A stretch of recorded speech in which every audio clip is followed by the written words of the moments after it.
அவர் அந்த ஒர்க்குன்னு வந்துட்டாருன்னா 100% டெடிகேஷன், வேறு எதுவுமே யோசிக்கவே மாட்டார், இப்படியே இருப்பார். ஒரு அவர் ஒரு வாட்டி ஒரு இன்சிடென்ட் இருக்குது.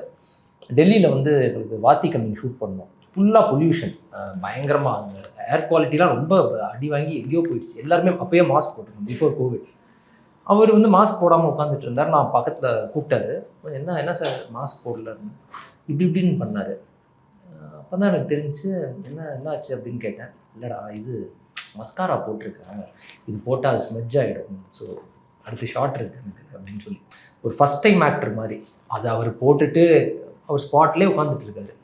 அடுத்த ஷாட் கூப்பிடுவாங்க, அந்த டான்ஸ் ஆடணும், அந்த இது இதாகிடக்கூடாதுன்னு சொல்லிட்டு. ஸோ அந்தளவுக்கு டெடிகேஷன் தான். ஸோ ஒரு இன்சிடென்ட் இல்லாமல் ஒரு ஆளால் இவ்வளோ பெரிய சூப்பர் ஸ்டார்லாம் ஆகவே முடியாது.